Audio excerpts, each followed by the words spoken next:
Nagsisimula ang pelikula sa pamamagitan ng pagpapakita ng sinaunang Tsina noong nakaraang 200 taon, nang ang lupain ay nahahati sa 7 estado na patuloy na nakikipagdigma sa nakalipas na 500 taon.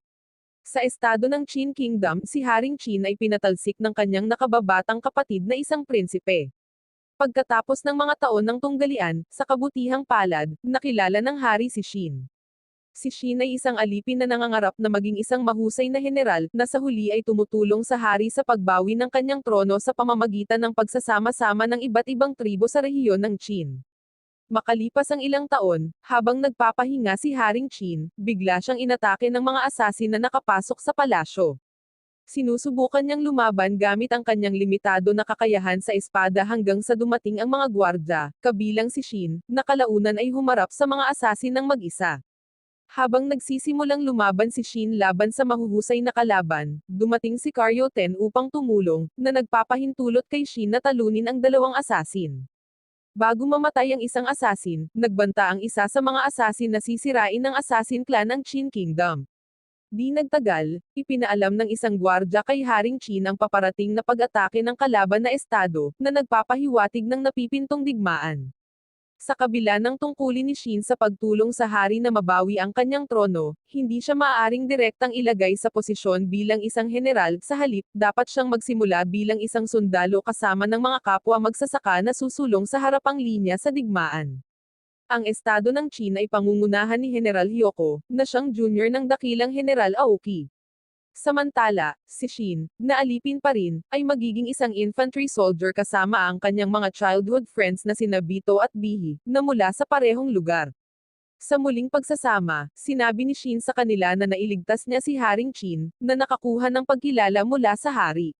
Gayunpaman, sina Bito at Bihi, kung isasaalang-alang ang kwento ni Qin na hindi makatotohanan, ay nagulat nang makita nila siyang nakilala ang isang commander ng digmaan, na nagtatanong kung paano makikilala ng isang alipin na tulad ni Qin ang gayong tao. Nang magtipon ang lahat ng mga infantry soldiers, hinati sila sa ilang maliliit na grupo. Natagpuan ni Qin ang kanyang sarili sa isang grupo kasama ang kanyang dalawang kaibigan, at isang tahimik na babae na nagngangalang Kyukay na una nilang napagkamalan na isang lalaki dahil sa cover ng kanyang mukha. Samantala, ang hukbo ng estado ng Wei sa ilalim ng pamumuno ni General Gokei, na kilala bilang Seven Fire Dragons, ay naghanda na para sa nalalapit na digmaan. Kilala si Gokei sa kanyang kalupitan, lalo na sa estado ng Qin. Sa daan-daang libong tropa na nagtipon, nakuha ni Gokei ang kontrol sa dalawang burol na tinatanaw ang larangan ng digmaan upang makakuha ng kalamangan. Sa pagbabalik sa Qin Kingdom, nagulat si Qin nang malaman na pangungunahan ni Bakukoshin ang infantry soldiers, siya ay isang war commander na kilala sa kanyang kalupitan ngunit kulang sa diskarte sa digmaan. Habang tumutunog ang drum ng digmaan na hudyat ng pagsisimula ng labanan, si Qin kasama ang iba pang mga sundalo ng Qin ay walang natanggap na mga tagubilin mula kay Bakukoshin. Hindi napigilan, sumugod si Qin sa front line, na ginulo ang defensive form ng kalaban gamit ang kanyang matapang na pag-atake. Sinasamantala ang kaguluhan na dulot ng pag-atake ni Qin, pinasok ng ibang mga sundalo ng Qin ang linya ng kalaban. Bagamat itinuring ni General Gokei na walang ingat ang mga pag-atake ni Qin, ngunit napatunayang epektibo ang mga ito sa pagpuksa sa mga puwersa ng kaaway, inalis ang isa sa kanilang mga commander at pinilit ang mga sundalong Wei na umatras. Nang malaman ang kanilang pagkatalo, isang bise-general mula sa estado ng Wei ang mabilis na nag-utos sa kanyang mga tropa na magpakalat ng mga karwahe ng digmaan na armado ng mga kalasag at sandata para mahuli si Qin at ang kanyang mga kasamang sundalo. Sa kabila ng mahirap na labanan, inutusan ni Kyokay ang kanyang mga tropa na panatilihin ang kanilang mga posisyon nang hindi nagpapadala ng mga reinforcement, na tila sinasakripisyo si Qin at ang iba pa sa frontline. Nang makita ni Qin at ng kanyang grupo ang kanilang mga sarili na na-corner ng mga pag-atake ng kaaway, iminungkahi ni Kyokay ang isang diskarte sa pamamagitan ng paggamit ng mga bangkay ng mga namatay na sundalo upang makagawa ng barikada. Nang maitayo na ang barikada, kinuha ni Qin ang tungkulin na magdala ng watawat upang akitin ang mga karwaheng pandigma patungo sa kanila.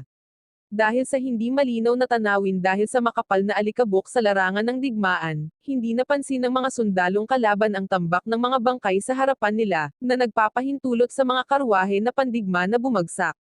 Sa hindi inaasahang pagkakataon, ito ang dahilan kung bakit pinili ni Hyoko na pigilan ang kanyang mga puwersa, na napagtanto na ang mga puwersa ng Qin ay nalampasan ng estado ng Wei. Kung pipilitin ng general na umatake ang mas maraming tropa, mabilis silang matatalo. Nang marinig ni Hyoko ang mga ulat tungkol sa matapang na pag-atake ng mga magsasaka, nakita ito ni Hyoko bilang isang kislap ng pag-asa na posibleng magpabago ng panahon ng digmaan. Sa kasamaang palad, ito ay naging mahirap para sa mga infantry soldiers habang sila ay patuloy na lumaban hanggang gabi nang walang anumang tulong mula kay General Hyoko. Dahil sa pagod at napilitang magtago, si Shin at ang kanyang mga kasamahan ay nadiskubre ng kaaway, kaya napilitan si Shin na harapin silang mag-isa. Nang masaksihan na labis nang napapagod si Shin, sa wakas ay namagitan si Kyokai, ginamit ang kanyang mga nakamamatay na pamamaraan na kahawig ng pagkanta at pagsayaw. Sa kanyang mga kasanayan, nagawa ni Kyokai na patayin ang maraming kalaban na sundalo ng mag-isa. Bagamat sa kalaunan ay nagsimula na siyang mahihirapan habang siya ay naubusan ng hininga sa gitna ng pakikipaglaban. Si Shin at ang iba pa, nauna nang napagkamalan na lalaki si Kyokai, ay namangha nang itinaas ang cover sa kanyang mukha, na inihayag ang kanyang tunay na pagkatao bilang isang babae. Nahaharap sa isang nakakamatay na labanan, nagpa siya si Kyokai na tumalon sa ilog. Matapos huminahon ng sitwasyon, inihayag ni Kyokai ang kanyang motibo sa pagsali sa digmaan ng Qin Kingdom ay para ipaghiganti ang pagkamatay ng kanyang babaeng kapatid. Inamin niya na siya ay kabilang sa isang assassin clan kung saan ang mga kandidato mula sa iba't ibang tribo ay maglalaban para maging isang pinuno, kung saan may isang mabubuhay lamang at siya ang maging pinuno ng clan. Sa kasamaang palad, ang kapatid ni Kyokai ay sumali sa kandidatura at natalo, na naging dahilan ng kanyang kamatayan. Ngayon sa Wei State, dahil hindi siya makakapasok ng direkta, pinili ni Kyokai na sumali sa digmaan, umaasa na ang isang mahirap na tagumpay ay magbibigay sa kanya ng pagpasok upang maghihiganti. Nang marinig ni Shin ang kwento ni Kyokai, nakikiramay si Shin sa kanyang kalungkutan, hinikayat siyang huwag talikuran ang pangarap ng kanyang kapatid, katulad ng pangarap ni Shin na maging isang mahusay na general. Nang sumunod na araw sa pagpapatuloy ng digmaan, nakitang muling nagsama-sama ang iba pang nakaligtas na mga infantry soldiers na nagtatago sa isang burol ng magdamag. Sa kabila ng walang humpay na labanan, nawalan ng pag-asa ang mga sundalo nang makita nila ang napakaraming kalaban sa ibaba. Nakakita si Shin ng pagkakataon na talunin ang depensa ng kaaway sa malapit. Di nagtagal, pinangunahan sila ni Shin na salakayin ang burol kung saan doon nakatalaga ang Vice General ng Wei State Army. Sa pagsalakay ng Qin Army ay sinalubong sila ng mga puwersa ng Wei Army. Sa larangan ng digmaan, ang mga aksyon ni Shin ay talagang nagpaunawa kay Hyoko na may pag-asa pa para magtagumpay ang Qin Kingdom. Kaya agad niyang inutusan ang lahat ng tropa na sumama sa labanan. Hiniling pa niya kay Bakugoushun na tulungan ang grupo ni Shin na umaatake sa burol. Ang biglaang pagdating ng mga reinforcement mula sa estado ng Qin Kingdom ay tila lumalamang sa puwersa ng estado ng Wei. Samantala, si Shin na nangunguna sa pangunahing puwersa ni Bakugoushun ay nagtagumpay sa pagpasok sa huling linya ng depensa ng kaaway sa burol. Pagkatapos ay inutusan ni Bakugoushun si Shin na samahan ang mga puwersa ng kabalyero sa pag-atake sa bise-general ng Wei State, habang pinipigilan ng natitirang infantry soldiers ang mga kalaban. Bagamat nag-aatubili na iwan ang kanyang mga kasama, nagtiwala si Shin kay Kyokai na protektahan sila at sinunod ang utos ng commander. Habang pinipigilan ni Kyokai at ng iba pa ang kalaban, hinarap ng mga tropa ni Shin at Bakugoushun ang archer group ng mga kalaban, na naging dahilan ng pagkamatay ng kalahati ng puwersa ni Bakugoushun sa isang pag-atake. Gamit ang kanyang kakayahang mahulaan ang mga paggalaw ng arrow, naglunsad si Shin ng isang sorpresang pag-atake sa mga archer, na pinahanga ang Vice General ng Wei. Kasabay nito, si Bakugoushun ay gumawa ng desperado na hakbang patungo sa posisyon ng bise-general. Sa pagsasamantala sa pagkakataong ito, lumapit si Bakugoushun sa bise-general, at sadyang isinakripisyo ni Bakugoushun ang kanyang sarili upang lapitan ang bise-general, na nagpapahintulot sa kanya na patayin ang bise-general gamit ang kanyang espada at isang maliit na kutsilyo. Sa pagkamatay ng bise-general, ipinagdiwang ni Shin at ng Qin forces ang kanilang tagumpay sa burol. Sa kasamaang palad, hindi pa natapos ang digmaan dahil nakita nila ang libo-libong puwersa ng estado ng Wei na umuusbong mula sa likod ng burol sa ilalim ng direktang utos ni General Gokei. Bagamat mas marami, ang mga aksyon ni Shin at ng iba pang mga infantry soldiers ay nakapagbigay ng daan para sa mga puwersa ni Hyoko na maglunsad ng direktang pag-atake sa mga tropa ni Gokei. Habang nag-aalala pa rin ang mga puwersa ng Qin sa nalalapit na labanan, biglang sumulong si General Aoki at ang kanyang mga tropa, walang kahirap-hirap na binuwag ang harapang depensa ng kalaban bago sumama kay Shin at sa kanyang mga kasama sa burol. Ang paglitaw ni Aoki sa larangan ng digmaan ay hindi para tulungan ang mga puwersa ng Qin kundi para pagmasdan ang pag-unlad ng labanan. Gayunpaman, ang presensya ng isang mahusay na heneral ay tila nag-aalala ang mga puwersa ng Wei State dahil kung makialam si Aoki sa labanan, ang estado ng Qin ay magkakaroon ng mas malaking pagkakataong manalo. Sa sandaling iyon, inatasan ni Aoki si Shin na matuto mula sa mga taktika ni General Hyoko, na binibigyang diin ang pag-asa ng general sa likas na hilig sa pangangatwiran. Ito ay pinatunayan ng desisyon ni Hyoko na pigilan ang kanyang mga puwersa hanggang sa lumitaw ang isang tiyak na pagkakataon, na hudyat ng angkop na sandali upang ibalik ang takbo ng labanan. Binanggit ni Aoki ang mapangahas na hakbang ni Hyoko na direktang salakayin ang mga tropa ni Gokei bilang isang pagpapakita ng pag-asa sa mailap na pagkakataon para sa tagumpay. Samantala, si Gokei, ang kakilakilabot na heneral ng Wei State, ay sumalungat sa pag-atake ni Hyoko sa pamamagitan ng pagpapadala ng mga unit ng kabalyero upang palibutan at alisin ang mga puwersa ng Qin mula sa likuran.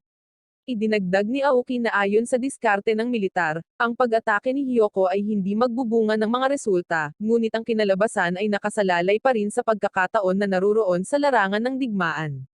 Matapos marinig ang makahulugang paliwanag ni Aoki, si Shin, na humanga sa mga sinabi ng general, ay humiling ng pahintulot na sumali sa puwersa ni Hyoko sa pakikipaglaban sa kaaway. Nasaksihan ng hindi natitinag na determinasyon ni Shin, binigyan siya ni Aoki ng isang kabayo upang mabilis siyang sumali sa puwersa ng Qin Kingdom, sabik na makita kung si Shin ay maaaring magdulot ng pagbabago sa hindi kanais-nais na sitwasyon ng digmaan para sa puwersa ng Qin Kingdom. Walang pag-aalinlangan, pumasok si Shin sa larangan ng digmaan upang harapin ang maraming kaaway na sinusubukang salakayin ang mga tropa ni Hyoko. Nakuha mula sa kanyang mga nakaraang karanasan, tina-target ni Shin ang mga war chariot ng estado, dahil alam niyang may mga kahinaan ang mga war chariot sa digmaang ito na maaari niyang gawing paraan upang makuha ang tagumpay. Sa kabila ng kapasidad ng war chariot na magdala ng mas maraming sundalo, napansin ni Shin ang kanilang limitado na paggalaw kumpara sa mga unit ng cavalry. Sinasamantala ang kahinaang ito, gumawa si Shin ng isang plano na sirain ang mga war chariot, na nagdulot ng malaking pinsala at nagdulot ng mga sunod-sunod na pagbangga at pagbagsak ng mga war chariot. Sa diskarte ni Shin, nagawa niyang mawalan ng kakayahan ng isang bahagi ng puwersa ng cavalry ng estado ng Wei, at sa gayon ay nakumpirma na siya ang magbibigay ng pagkakataon para manalo, na binanggit ni Aoki kanina. Dahil ang mga aksyon ni Shin ay nagpadali kay Hyoko at sa kanyang mga tropa na dumaan sa ilang barikada ng depensa ng kaaway, hanggang sa tuluyang humarap ang general laban kay Gokei, ang kanyang matagal ng kalaban. Nang magkaharap ang dalawang general, nagpasya silang magkaroon ng tunggalian, na nagpatigil sa nagpapatuloy na labanan. Nang ang lahat ng tropa ay tumigil sa pakikipaglaban, lumapit sila sa isa't isa sakay ng kanilang mga kabayo upang maglaban. Sa tunggalian, nakuha ni Hyoko ang kalamangan at nagtagumpay siya na pugutan ng ulo si General Gokei. Sa pagkatalo ni Gokei, ang digmaan ay naipanalo ng estado ng Qin Kingdom habang ang lahat ng mga sundalo ng Qin Kingdom ay masayang nagsaya sa kanilang tagumpay. Di nagtagal, nagpaalam si Shin kay Kyokai na nagplanong ipagpatuloy ang kanyang misyon sa pagpasok sa estado ng Wei habang siya ay bumalik sa palasyo upang makipagkita kina Haring Qin at Karyoten. Sa buong digmaan, pinag-aaralan ni Haring Qin at Karyoten ang mga estratehiyang ginamit sa digmaan ng kaharian laban sa estado ng Wei. Sa sandaling iyon, inihayag ni Karyoten ang kanyang desisyon na lumahok sa paparating na labanan bilang isang strategist ng digmaan, na nag-aambag sa direksyon ng digmaan. Samantala, humanga sa kahusayan sa larangan ng pakikipaglaban ni Shin sa digmaan, ang mga nangungunang opisyal ng militar ng Qin Kingdom ay nagrekomenda sa kanya para sa promosyon sa ranggo bilang isang war commander. Kaya, nagtagumpay si Shin sa paggawa ng kasaysayan bilang isang alipin na bumangon upang maging isang commander ng batalyon sa isang labanan lamang. Sa pagtatapos ng pelikula, nakipagpulong si Haring Qin kay Ministro Ryefui, kasama ang kanyang mga pinagkakatiwalaang kasama na sina General Mubo at General Shohei Kon. Si Ryefui ay kilala bilang tiyuhin ni Haring Qin, at siya ang pinaghihinalaan ng palasyo na siya ang nagpapasok ng mga asasin para patayin ang hari. Nagawa iyon ni Ryefui dahil kinikimkim din niya ang mga ambisyon para makuha ang trono ng Qin Kingdom. Ang kanyang presensya sa palasyo ay nagmumungkahi ng kanyang lakas ng loob na direktang harapin si Haring Qin sa kabila ng mga alingawngaw sa paligid niya. Tila tiwala si Ryefui na kulang si Haring Qin ng determinasyon na labanan siya, dahil siya ang dahilan kung bakit naging hari si Haring Qin. Wow naman! Doon nagtatapos ang pelikula mga idolo, salamat sa inyong panonood.